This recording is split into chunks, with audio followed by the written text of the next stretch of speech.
What happens when airport staff mistreat a man who sacrificed everything for his country? A decorated Navy SEAL faces shocking disrespect until his four-star general wife walks through the door.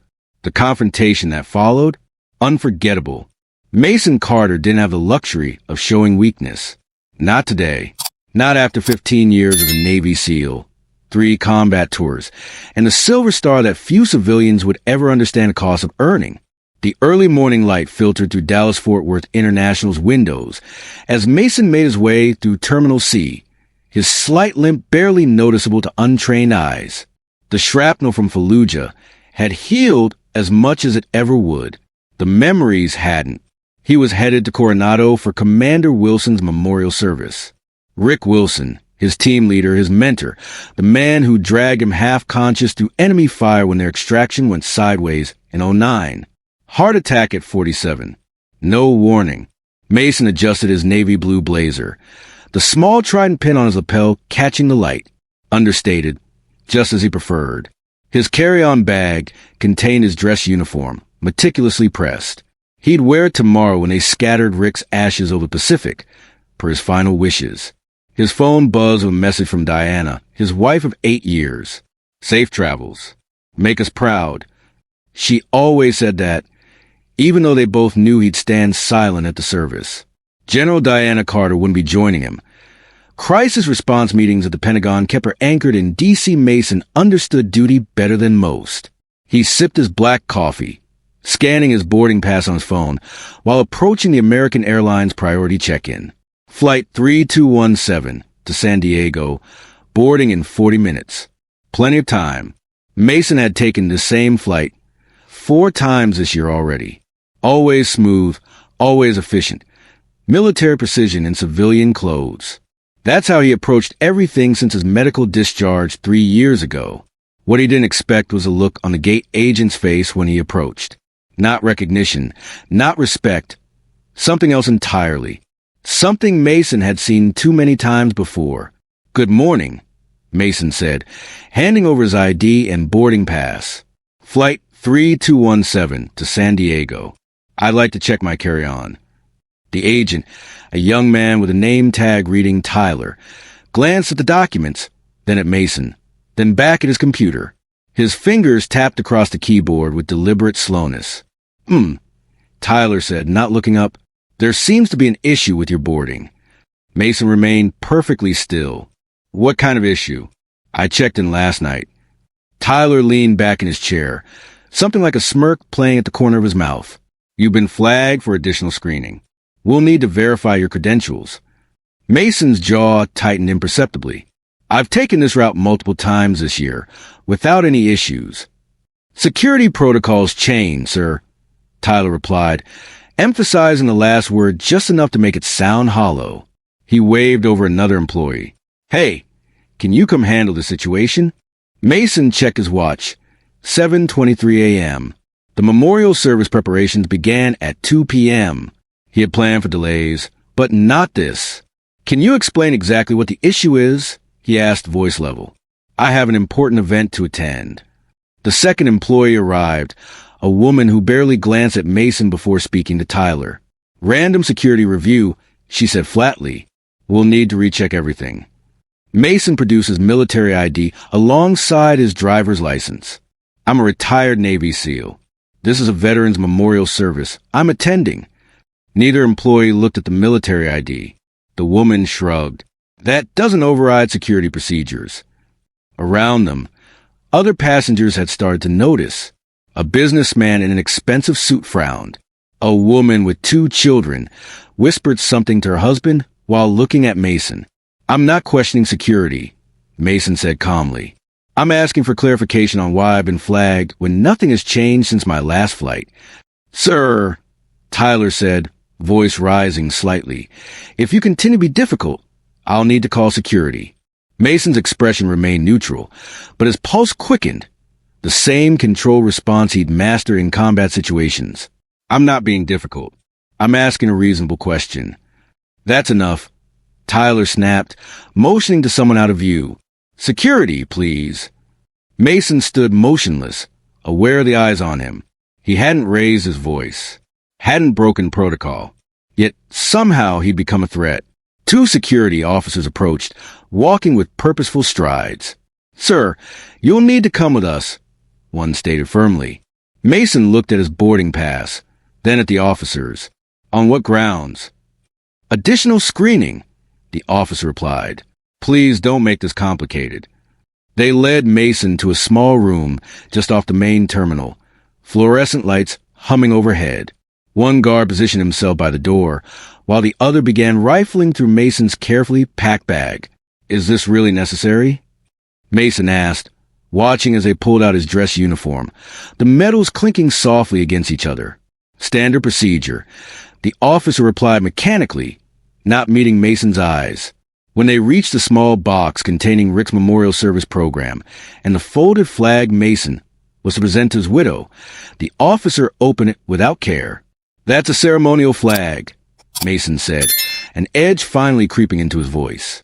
"For a fallen serviceman." The officer barely acknowledged him, setting the box aside carelessly. Mason's hand twitched, an instinctual response he immediately controlled. "Arms out," the other officer instructed, beginning a pat-down that was neither gentle nor respectful. Mason complied silently, standing with parade ground stillness as unfamiliar hands moved across his shoulders, down his sides, along the leg where shrapnel had once torn through muscle and bone. When the officer pressed too hard near the old wound, Mason couldn't suppress a slight wince. The officer paused. "Problem?" "Combat injury," Mason replied simply. No response. The search continued. 10 minutes stretched to 20. Mason's flight time approached, then passed. No explanation was offered as his personal items remained scattered across the table, his military credentials ignored on the corner of the desk. "My flight has departed," Mason finally said. "Can someone explain why I was pulled aside?" One officer shrugged. "We don't make those calls. The airline flagged you." "For what reason?" "Disruptive behavior." Mason shook his head slightly. "I asked a question. I didn't raise my voice. I didn't resist." "Take it up with the airline," the officer replied dismissively. Mason sat down in a cold metal chair, his leg aching more than usual. He wasn't just missing a flight now. He was missing Rick's memorial preparations, the flag presentation, the honor he promised fulfill. He took out his phone and sent one message. "Detained at DFW security. Flight missed. Need you." Mason knew what that message would trigger. Diana wouldn't ask questions. Not yet. In 15 years of military service and 8 years of marriage, they developed a shorthand for urgency. He closed his eyes briefly, compartmentalizing his frustration, as he'd been trained to do. The room felt smaller with each passing minute, the security officer's presence more oppressive. One of them stepped outside to make a call. The other stood against the wall, arms crossed, pointedly looking anywhere but at Mason. Time ticked by. Mason's thoughts turned to Commander Wilson's family waiting in Coronado, expecting his arrival. Promises unfulfilled because someone decided he looked suspicious. His phone remained silent, but he knew Diana was already moving. General Diana Carter didn't need to announce her presence. 25 years in the United States Army had taught her that authority wasn't about volume. It was about bearing. She entered the airport security area in full dress uniform. For stars gleaming on her shoulders, service medals arranged precisely on her chest. Her stride was measured, purposeful. Two aides followed several steps behind, one carrying a leather portfolio. At precisely 8:47 a.m., the door to the security room opened. Diana stepped through, her eyes immediately finding Mason before scanning the room methodically, taking the scattered content of his bag, the rumpled uniform, the ceremonial flag box left carelessly open. Mason stood. He didn't speak. He didn't need to. "Who's in charge here?" Diana asked, her voice level but carrying an unmistakable command presence. The security officer nearest the door straightened instinctively. "Ma'am, this is a secure area." "General," she corrected him calmly. "General Diana Carter, U.S. Army, who authorized the detention of this man." The officer hesitated, caught off guard by both her rank and her directness. I'll get my supervisor." Diana turned to Mason. Are you all right? He nodded once. Missed my flight. Wilson's service. Diana understood immediately. Commander Wilson's memorial was no small matter. She turned back as a supervisor hurried in, a thin man with a security badge and clipboard who clearly hadn't expected to face a four-star general today. General Carter, he began, extending his hand halfway before thinking better of it. We weren't aware. Why was my husband detained? She cut him off efficiently. There was an incident at check-in. He was flagged for additional screening after displaying disruptive behavior. Diana's eyebrow raised fractionally. Disruptive behavior? He questioned security protocols and... Bring me the check-in agent who made this call. Diana interrupted. Now. The supervisor nodded nervously and stepped out. Diana moved closer to Mason, lowering her voice. What actually happened? Asked why I was flagged. Show my military ID. They called security. Diana's expression didn't change, but Mason recognized a controlled anger in her eyes. They'd met in Kandahar years ago, when then Colonel Carter had worn that same expression while dressing down a lieutenant who'd endangered his squad through negligence. The supervisor returned moments later, Tyler the gate agent trailing behind him, looking considerably less confident than he had earlier. Tyler froze when he saw Diana's uniform, the stars on her shoulders. His eyes darted between her and Mason, finally making the connection. Diana didn't move toward him, didn't need to. Her voice remained perfectly modulated. You're the agent who flagged my husband for security? Yes, ma'am. I mean, General. Tyler stammered. There was a security protocol. What protocol specifically? Diana asked, because I'm quite familiar with TSA and airline security procedures. The supervisor interjected. Ma'am, General, sometimes passengers are randomly selected. This wasn't random, Mason said quietly. I question why my seat had been reassigned without notification. That's when he called security. Diana's gaze returned to Tyler. Did Mr. Carter raise his voice? No, but he was being... Did he make threats? No, but... Did he refuse to comply with legitimate security requests? Tyler swallowed hard. Not exactly, but...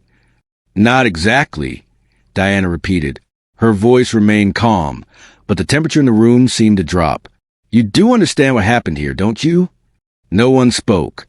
You targeted a decorated combat veteran for additional screening because he asked a question. You ignored his military identification. You caused him to miss a memorial service for his fallen commander. Each statement landed like a precise strike. You abused your authority because you could. The room fell silent, except for the hum of the fluorescent lights. Outside, the airport continued its busy morning rush. Passengers hurrying to gates, announcements echoing to the terminal. General Carter, the supervisor began again, we deeply regret any inconvenience. This isn't about inconvenience. Diana cut him off. This is about respect and accountability. I want to know who authorized security to detain a passenger who hadn't violated any regulations. I want to know why his military ID was ignored. And I want to know what you plan to do about it. Tyler looked down at his shoes. The supervisor cleared his throat. We'll conduct a full investigation. You'll do more than that, Diana stated. This isn't an isolated incident. This happens to service members and veterans every day, and most don't have someone with stars on their shoulders to intervene. Mason remained silent, watching the scene unfold with the same steady gaze that had served him through countless missions. This wasn't about him anymore. It was about every uniform that had been disrespected before him. The airline manager arrived minutes later, a woman in her 40s with a practiced customer service smile that faltered when she saw Diana's uniform. General Carter, Mr. Carter, I'm Jennifer Webb, Terminal Operations Manager. I understand there's been a significant misunderstanding, Diana supplied. No, there hasn't. There's been a clear abuse of authority and disrespect toward a veteran. The manager's smile disappeared entirely. We take these matters very seriously. We'd like to offer Mr. Carter immediate rebooking on our next flight to San Diego. First class, of course, and compensation for... He's not interested in an upgrade, Diana interrupted. He's interested in accountability. Mason finally spoke. The next flight gets me there too late for the preparation ceremony. Commander Wilson's widow was expecting me to present the flag. The manager looked genuinely uncomfortable now. We can't undo what's happened, but you can ensure it doesn't happen again, Mason said quietly. Not to me, not to any service member, not to anyone who simply asks a question. The gathered airport staff shifted uncomfortably. By now, several passengers had gathered near the open door, phones discreetly recording. This isn't about better seats, Diana added. It's about treating people with dignity, regardless of who they are or what uniform they wear. Mason stood, gathering his belongings with methodical precision, carefully refolding his dress uniform and securing the ceremonial flag in its case. Every movement deliberate, controlled. You know what separates warriors from everyone else? He asked, not looking up. It's not the courage or the training. It's understanding that dignity isn't something you earn. It's something everyone deserves until they prove otherwise. He looked at Tyler directly now. I didn't serve overseas, so people could be treated like threats for asking questions. None of us did. The room fell silent. Even the constant airport announcements seemed to fade into the background. Mason turned to Diana. We should go. She nodded once, then addressed the manager. This isn't over. I expect a formal review of your security escalation procedures and staff training on military ID recognition. They walked out together, Mason's slight limp barely perceptible, heads high, leaving a wake of stunned silence behind them. By the time they reached the parking lot, footage of the confrontation had already begun circulating online. Mason's phone buzzed continuously with messages from former teammates who'd seen the videos. Former SEAL detained. General wife delivers justice. Watch. Airline staff face 4-star fury after disrespecting veteran. Military couple schools airport on respect. Diana scrolled through her own notifications. This is getting traction. Mason shrugged slightly. Wasn't the plan. Never is, she replied. But maybe it needed to happen.